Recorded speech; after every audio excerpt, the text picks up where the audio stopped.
Es como si voy a una clausura de monjas y hay jugadores de baloncesto negros de 2 metros.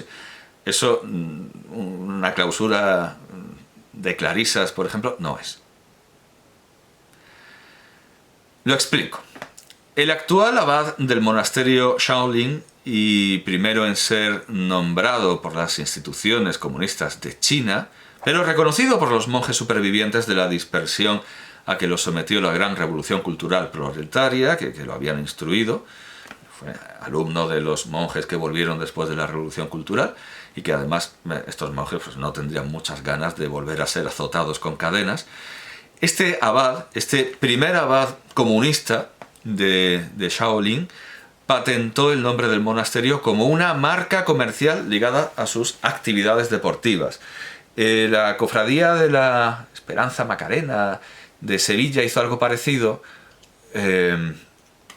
para enfrentarse a un juicio contra un humorista o un diseñador de páginas web o lo que fuera, que había hecho un collage, un montaje de la Virgen Macarena con un enorme cipote detrás, y entonces, siendo aquel tiempo un momento, sobre todo es cíclico, en aquel tiempo estábamos en un momento de libertad de expresión, de mucha libertad de expresión, pues vieron que una denuncia por blasfemia, por ofensa contra los sentimientos religiosos no iba a prosperar, ahora sería todo lo contrario, decidieron patentar la imagen de la Virgen para decir que lo que había hecho había sido violar el copyright. O sea, no es un fenómeno único esto de patentar algo religioso. Voy a poner una comparación que todo el mundo podrá entender. Porque lo que encuentra Rubén Holgado en Madrid no son monjes. En 1891, los monjes trapenses del Real Monasterio de San Isidro de Dueñas, en Palencia, fundaron una fábrica de chocolate que vendieron en 1960. No sé si tenían un palumpas, no lo sé. El caso es que la fábrica conservó el nombre, espero que sí, la fábrica conservó el nombre de La Trapa. Y nos acordamos de que uno de sus propietarios fue José María Ruiz Mateos, que acuñó el eslogan publicitario que te atrapo leche, bueno, algo así. La fábrica siguió siendo La Trapa, chocolates Trapa, pero obviamente a nadie se le ocurriría llamar a sus modernos umpalumpas, a sus trabajadores actuales, ni a los laicos que trabajaran a los seglares que trabajaran que trabajaran en el primer periodo, pues trapenses o monjes. El chocolate se llama Trapa, pero la fábrica no es una trapa. El lugar al que va Rubén Holgado usa legítimamente el nombre de Templo Shaolin como marca comercial, lo que lo distingue de Juan Carlos Aguilar, el llamado falso monje Shaolin, que descuartizó a 2 prostitutas después de haber sido entrevistado por Eduard Punset en un programa de redes que Radio y Televisión Española parece que ha eliminado de su página. Surgió el debate de si falso monje Shaolin era un pleonasmo, como en falso vidente. Pero no, puede decirse que siguen existiendo los monjes, ya que, aunque el abad fue nombrado por el Estado, lo reconocieron los monjes preexistentes, al igual que los obispos de la Asociación Católica Patriótica de China han acabado siendo reconocidos por el Vaticano en una maniobra que, si bien ha permitido el reconocimiento paulatino de la iglesia clandestina por las autoridades ateas, a veces de manera muy ofensiva, como poner a un obispo clandestino como auxiliar de un obispo comunista. Bueno, pues con todos los defectos que, en fin, se le puedan imponer, sí, de acuerdo, está emergiendo la iglesia clandestina, tan perseguida, torturada, martirizada.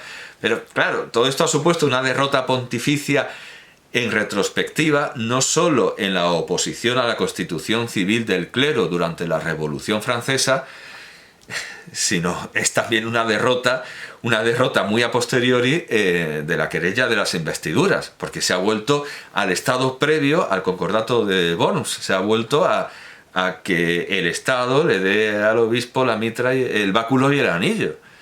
Y bueno, ahora el Vaticano ha conseguido tener un papel de decir, de vetar, ¿no? Es como el derecho de presentación, pero al revés. que Vietnam tiene el derecho de presentación. Vietnam puede vetar a un obispo elegido. Son los dos únicos países que tienen estas prerrogativas. Ningún país católico las tiene. Las tienen solo dos estados comunistas, Vietnam y China. China roja. Vietnam tiene la prerrogativa que tenía el emperador de Austria de vetar a un candidato que no le guste, o que tenía Franco, que tenía Salazar, que tenía Duvalier en Haití. Vietnam tiene esa prerrogativa, pero China tiene la prerrogativa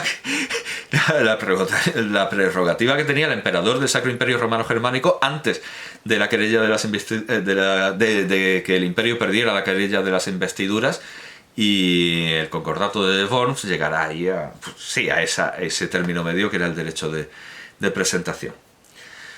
Los monjes Shaolin no son un fraude. Los que van a hacer artes marciales con ellos no son un fraude. No son monjes, pero no son un fraude. El fraude es Punset como periodista, que se tragaba todo lo que le decían sin investigar lo más mínimo. Dentro de esta asunción, que no es un fraude del todo, sería un fraude si dijéramos, es que en este gimnasio, esto es un templo. No es un templo, ni un monasterio. Se llama templo porque han pagado la franquicia de la marca comercial relacionada con las artes marciales. Especifiquemos. Vamos a seguir entrando en detalles. Shaolin Temple Spain se denomina Escuela Oficial de Kung Fu Shaolin. Vamos a ver qué significa exactamente Kung Fu Shaolin. Los monjes de Shaolin desarrollaron unas tácticas de combate para defenderse de salteadores. Bien, esto es correcto. Las usaron contra Wang Shichun en defensa de Li Shiming, el emperador Taizong, por lo que éste les escribió una carta dándoles las gracias, pero también diciéndoles que se dejaran de armas porque todo el mundo tenía que volver a lo suyo y lo que tenían que hacer los monjes era rezar. El papel de los monjes en el enfrentamiento armado fue bastante menor que el de los 600 flecheros indios que apoyaron a Blas de Lezo en el sitio de Cartagena, pero como la historiografía china es mucho más agradecida que la española, esto sirvió para mitificarlos a ellos y a su técnica de lucha, en tanto que no solo los flecheros indios cayeron en el olvido, sino también el propio Blas de Lezo, a quien la muerte por la pestilencia provocada por todos los cadáveres de ingleses que lo rodeaban, le ahorró el mal trago de ver cómo llegaba la carta con su destitución, aunque luego el rey acabó concediendo a su hijo el título nobiliario que a él se le negó. Parece que los monjes tuvieron que hacer algo de caso al emperador, caso a medias, ya que después de un larguísimo silencio sobre las artes marciales en el monasterio, los turbantes rojos hubieron de pillarlos desentrenados porque les dieron una soberana paliza y vaciaron el monasterio hasta que en 1359 la zona volvió a estar controlada por el emperador. Pero nuevamente la leyenda jugó en su favor e incluso se contó que ellos habían ganado a los turbantes rojos, cuando más bien es con esta invasión con la que se puede dar por terminado el buen Kung Fu en Shaolin, que es... ¿Cuál es el buen Kung Fu? El que permite ganar guerras. Sin embargo, el prestigio del monasterio llevó en el siglo XVI al general ya dijimos que lo que en Pinyin es J, en aquel tiempo, o por lo menos, en aquel tiempo no, pero por lo menos en la corte del sur, se pronunciaba como K. Entonces, digamos, pronunciación antigua, Qi, Quan, pronunciación moderna, Chi, Quan. Bueno, pues el general Qi, digámoslo a la antigua, el general Qi Quan fue a consultarle sobre artes marciales y a pedir su ayuda directa contra los piratas, con éxito, sí, pues parece que, claro, contra unos piratas ahí desordenados y contra unos bandidos sí que pudieron, pero el siglo XVII es ambiguo. Por un lado llega el apogeo del buen nombre del Kung Fu Shaolin, que pasa a ser más bien una denominación general, como el queso y la morcilla de Burgos, que no tienen por qué hacerse necesariamente en Burgos para serlo. Así llegan a escribirse muchos tratados fuera del monasterio y sin ninguna relación directa con los monjes, que paradójicamente configuran el estilo con más fuerza que lo que se hace dentro de él, debido a sus continuas destrucciones y quemas de manuscritos, y también a que los propios monjes hacen un poco de caso al emperador, consideran que es peligroso dar ciertas informaciones y se reservan ciertas cosas para ellos, y como ellos van desapareciendo por desgraciados accidentes. Por otro lado, precisamente una de estas nuevas destrucciones da imagen de su decadencia, ya que nuevamente en 1641 otra rebelión campesina, la de Liu Zi-Chen, el rey trueno, le pega de nuevo una paliza mortal a los monjes.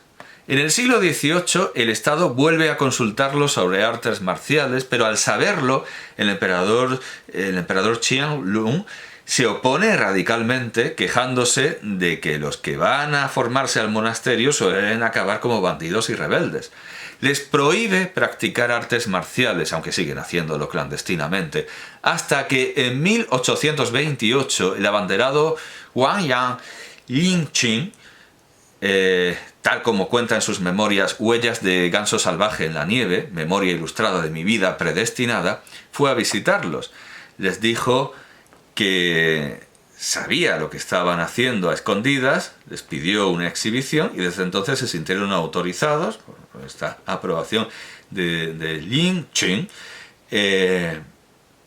para volver a practicar artes marciales en público. 1828. Sin embargo, en otra gran obra autobiográfica, aunque novelada, y que afortunadamente sí tengo, me encantaría tenerla, de Lin Qing, pero bueno, pero esta sí la tengo. Además es uno de los mayores clásicos chinos, comparable a nuestro viaje de Turquía, atribuido al doctor Andrés Laguna. Me refiero a la de Liu los viajes del viejo Zhang o del viejo decrépito, aquí lo traducen Juan José Ciruela, Javier Martín Ríos y Gabriel García Noblejas como los viajes del buen doctor Zhang. Bueno, es una interpretación. Bueno, pues aquí queda claro que de lo que se conoce como Kung Fu de Shaolin, precisamente el de Shaolin no es el mejor, al estilo de cuando José Guillermo García Valdecasas decía que el peor lugar para pedir una paella era Valencia. Bueno, ya que lo tengo, voy a leerlo. Es uno de los mayores clásicos chinos, una de las obras más hermosas. El hombre en cuestión se llama Liu Renfu. Nació en el concejo de Pinyin, exactamente en esa parte al sureste donde está la montaña de las flores de Melocotonero. De pequeño, con unos 14 o 15 años, estudió artes marciales en el templo de Shaolin, en el monte Song. Creyó que gozaba de una fama inmerecida y se marchó. Se puso a vagar por el mundo a pie, llegando hasta el lago Chen o Qian, digamos el lago Qian. Así vivió durante casi 10 años hasta que en el monte Emei, en la provincia de Sichuan, dio en conocer a un monje cuyas artes marciales eran supremas. Le rogó que le aceptara en calidad de discípulo, y así es como aprendió los golpes misteriosos del gran ancestro y los golpes misteriosos del pequeño ancestro. Preguntó al monje dónde había aprendido aquellos dos estilos, y cuál no sería su sorpresa al escuchar que el monje le contestaba que los había aprendido en el monasterio de Shaolin. «Pero si yo estuve allí 4 o 5 años y no vi a nadie que tuviese un estilo tan inhabitual. ¿Qué profesor se los enseñó?», le preguntó extrañado Liu Renfu. El monje le respondió: «Aunque sean estilos del monasterio de Shaolin, no los aprendí allí. Son estilos que ya no se transmiten en el monasterio, donde los han perdido. El primero fue transmitido por Dama, se entiende Bodhidharma, y el segundo por Shen Quan. En un principio enseñaron a los monjes sus estilos con el único objetivo de que hicieran gimnasia». Bueno, pero esto es un mito tardío que surge en el siglo XIX o quizá en el siglo XX. Esto de que el Kung Fu de Shaolin se lo inventó Bodhidharma. Es una leyenda muy tardía. En un principio enseñaron a los monjes sus estilos con el único objetivo de que hicieran gimnasia, de que tuvieran cuerpos sanos y fuertes en que el espíritu perdurase por siempre, y también porque así, gracias a esos estilos, los monjes desarmados podrían defenderse de los ataques de tigres y otras alimañas de las montañas, o de los salteadores de caminos durante las largas peregrinaciones que hacían en plena naturaleza salvaje, en total soledad y a pie. Fuertes los huesos y resistentes los músculos, afrontarían mejor el hambre y el frío. Imagínese a un monje en medio de los montes despoblados y de los páramos salvajes a pie buscando hombres de antigua virtud iluminados por el Tao, sin techo ni alimento, y dígame, ¿les serían o no de enorme utilidad aquellos estilos? Lo que sucedió es que después los estilos cobraron fama, empezó a llegar gente de fuera al monasterio de Shaolin para aprenderlos, y entre los que salieron con ellos aprendidos no faltaron quienes los usaron para darse al robo y al estupro, como sin duda habrás oído. Viéndolo, este viejo monje que tienes delante y otros tantos como él, durante las 4 o 5 últimas generaciones, hemos dejado de enseñar las verdaderas artes marciales, que nos guardamos bien, y nos limitamos a exhibir técnicas inofensivas y llamativas. Yo aprendí las mías de un monje de antigua virtud que vivía en el concejo de Hanchong, y quien se ejercite en ella seriamente llegará a ser un Kan Fen Chi. Bueno, más claro agua, más claro agua. Una demostración no menor de esta baja calidad fue que en 1928, 100 años después de la visita de Lin Qing, los monjes apoyaran con las armas al general Fan Chung-Xiu, que había estudiado con ellos, contra Shi You-san, que los venció y le metió fuego al monasterio, que estuvo ardiendo por 40 días. Creo que tendría más sentido que Rubén Holgado estudiara las técnicas de combate de Shi You-san y no de los monjes. Así como no pudieron hacer mucho contra los campesinos del rey Trueno, también se dejaron vencer por los guardias rojos durante la gran revolución cultural proletaria, como antes esbozamos, que los humillaron, torturaron y dispersaron. Cuando les dejaron volver se les exigió, así como que su budismo fuera patriótico y respetuoso con el marxismo-leninismo, que sus artes marciales estuvieran en consonancia con los reglamentos deportivos de la República Popular China, que tienen, por razones lógicas ya expuestas, mucho más que ver con lo que se produjo fuera del monasterio con lo que pudiera haber habido dentro de él antes de sus numerosos saqueos e incendios. Todo esto concluye en la imagen de Rubén Holgado recibiendo una patada en los huevos, que quizá, sabiendo todo lo anterior, hubiera podido ahorrarse, ya que lo que fue a recibir no fue ninguna sabiduría milenaria y ancestral, ni mucho menos una práctica útil, sino un mejunje de monsergas y crueldades suavizado por el comunismo chino, pero que aún así conserva mucho de la sevicia de la educación tradicional asiática. David Carballo le dice que si no hay dolor no sirve, lo cual es una solemne tontería, además de una tontería solemne. Rehúye preguntas sobre la vida monástica y tiene una extraña fijación con la preparación de los genitales. Son vicios, no virtudes, de una educación que vemos reflejada muy bien en el cine tanto de Hong Kong como del continente. Cuando vi Caras pintadas de Alex Lowe de 1988, me pareció un recuerdo de una educación basada en torturas y malos tratos vista desde el síndrome de Estocolmo, sin que me pareciera que el retrato de Yu Chim-yuen estuviera falseado, ya que realmente el maestro del actor que lo interpreta y de otras figuras célebres como Jackie Chan enseñaba como a él le habían enseñado y como él creía que estaba bien. Cuando vi Adiós a mi concubina de Chen Kai-ke de 1993, pensé, además hay que recordar que Chen Kai-ke un poco masoquista era, y un poco de síndrome de Estocolmo tiene, porque él, movido por la revolución cultural, denunció a sus propios padres de lo que se arrepintió muy pronto, pero bueno, siguió viviendo dentro del comunismo. Entonces digamos que este síndrome de Estocolmo es casi una situación antinatural, una situación natural en un medio completamente antinatural. Bueno, pues en la película de Kai-ke, es que quiero pronunciar la G como más G, pero bueno, sí, vamos, Kai-ge, si queremos, Kai-ge, ge. Pensé que por fin los chinos habían dejado de añorar las torturas de la educación tradicional, pero me sorprendió ver que no era así. Por la escena en la que las dos estrellas de la ópera van a visitar a su maestro, este les regaña y acaban enseñándole el culo para que los fustigue.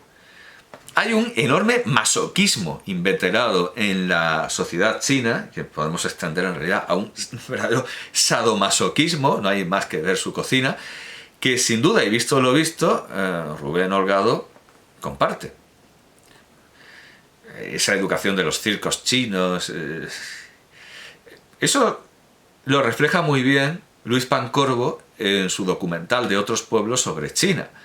Hay un momento en el que dice, los chinos son crueles y sale un chino en un circo pegándole a un oso en la cara o algo así. Y son, no sé, tiernos, gentiles, sensibles, educados. Luego le hace una caricia.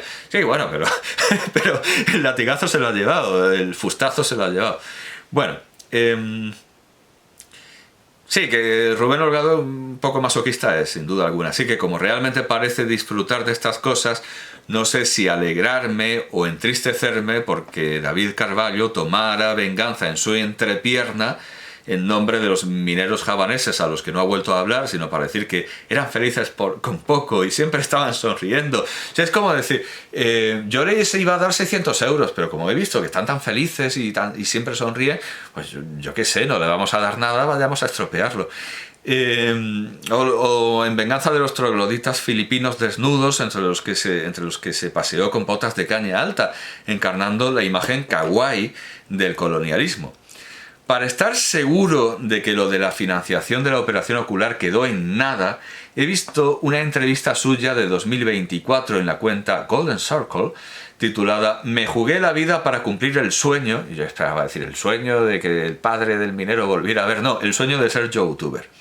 Ahí quedan claras muchas cosas, como la profunda ignorancia de Rubén Holgado, que dice haberse formado, ante todo, viendo vídeos de YouTube y en raras ocasiones, en excesos ya de entusiasmo, leyendo algún libro, como Padre Rico, Padre Pobre, que no sabe nada de los lugares a los que va, sino que apenas conoce su propia lengua, ya que repite el solecismo, que es decir, que habían tantas cosas, común entre los catalanes como él, lo que resulta bastante injustificable porque en catalán esa construcción también es incorrecta.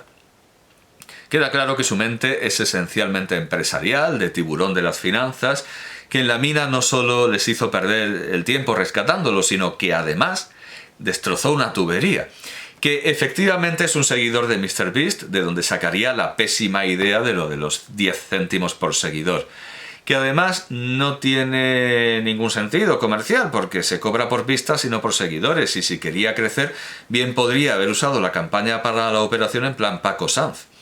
Que la relación que tiene con los seres humanos, queda claro, es muy parecida a la que tuvo con los ciervos en Japón. Llegar, ser encantador con ellos, darles de comer, irse y pedirles que se queden donde están. Que es un poco, claro, no voy a repetir el chiste sobre Tintín en el Congo porque me borraron un vídeo por eso. Me borraron un vídeo por hacer ese chiste, pero bueno, es como Tintín en la primera versión de Tintín en el Congo, que va a dar una clase a unos niños, invitado por un padre blanco, bueno, padre blanco en muchos sentidos, ¿no? Pero también en el institucional. Y les dice a los niños en la primera versión, esta es Bélgica, esta es vuestra patria. Claro, luego nos imaginamos a los congoleños yendo a Bélgica y diciéndoles los belgas que se vuelvan a su puta casa. Bueno, pues no hate intended, no me censures, señor YouTube. Bueno, pues eso, que claro, nos lo imaginamos como los belgas, después de que Tintín les haya dicho que Bélgica es su patria, ¿no? ¿Dónde vas? Los ciervos también, ¿no? Quedaos donde estáis. Que por cierto, últimamente estoy viendo que los animales ornamentales se están volviendo muy atrevidos y muy imprudentes, porque también la última vez que fui a Madrid, nada más llegar, no sé por qué, me dio por irme no al Parque del Capricho, sino a la Quinta del Berro, y los pavos reales se habían escapado, estaban por todas las calles y parece ser que los ciervos en Japón también se están volviendo rebeldes. También quedó claro que su inteligencia le da apenas para controlar sus funciones corporales, lo que explica la naturaleza de muchos de sus proyectos, como comer pollo crudo. Además, podemos intuir que su equipo no es tan kawaii, así que me he cuidado mucho de no formular ninguna crítica que no se justifique con sus propias palabras, al estilo de lo del padre frapero de Pablo Iglesias, para no tener encima a una de sus abogadas con un sombrerito gracioso. Pero vamos, que sus propias palabras son bastante autoincriminatorias. Por ejemplo, en la India dice querer ir a un mercado en el que toda la mercancía es robada. Imagino que ignora lo que es el delito de receptación, imagino que ignora lo que es ser un perista, pero el desconocimiento de la ley no exime de su cumplimiento. Bueno, después de ver la entrevista, esta entrevista en el Círculo de Oro, sea lo que sea eso, he pensado seriamente, muy seriamente, en cambiar el título de esta disertación a Análisis, como hago con los comunicadores a los que condeno, aunque con el mozo Yefimowitz no usé esta palabra porque a duras penas puede considerarse comunicador quien revuelve durante tantas horas una idea asombrosamente simple. Estoy pensando que a lo mejor los abogados de Rubén Holgado quieren bajarme el vídeo, pero como no he usado imágenes suyas, no... espero que no tiren de lo de Tintín en el Congo, que no habría manera. Pero de todas maneras tengo los vídeos guardados en un disco duro, así que no me preocupa la censura. Decía que estaba pensando en pasar a una condena. Podría limitarme a mostrar documentales de verdad, como los ya subrayados, aunque nunca lo suficiente, de Louis Malle y Luis Pancorbo. Tengo la caja de Louis Malle, que no incluye lamentablemente El mundo del silencio, lo cual me parece un despropósito, pero como no tengo ninguna caja de otros pueblos, ni falta que hace porque están digitalizados en Radio y Televisión Española, aunque me temo que no todos, habría que exigir a Radio y Televisión Española que tratara mejor los materiales de Luis Pancorbo, porque eso es oro, eso es absolutamente oro. Bueno, podría hacer esto, pues da igual, no enseño ninguno de los dos. Pero hay todavía, sin embargo, un valor de este youtuber que hace lo que tantos otros ya han hecho, que lo diferencia. A pesar de que en la mina de azufre tocó las trompetas por una limosna que no dio, y no puedo estar más seguro de ello, es que si la hubiera dado habría hecho un vídeo del tipo esperando en la Seguridad Social en Java. Precisamente su virtud es no armar alaraca ni escándalo con lo que hace. Generalmente no toca las trompetas, las tocó una vez, muy mal hecho, pero en general no lo hace. El verdadero motivo de esta disertación es que viendo sus vídeos en Japón, que es donde debería quedarse, en una sociedad civilizada en la que se pueden pagar servicios a gente que trabaja voluntariamente, que no depende en exclusiva del único blanco que llega cada 6 meses, me estuvo rondando por la cabeza un artículo de Julián Marías recogido en El oficio del pensamiento, titulado Holgura. Me hizo gracia darme cuenta de que se apellidara Holgado. Estoy pensando que quizá en Japón haya lugares más cerrados a los blancos, donde directamente les dicen que no entren, seguramente por racismo. Ellos dicen en Japón que es para dar al cliente el mejor trato posible y que no conociendo su lengua no pueden hacer eso. Y en Japón hay muchos lugares en los que llega un occidental y no entra. En cambio, en una tribu de caníbales, en una tribu secretísima de santones, cada día tienen a un turista. Eso, como diría esta gente, da que pensar, ¿eh? Da que pensar, ¿no? Pues piensen un poco.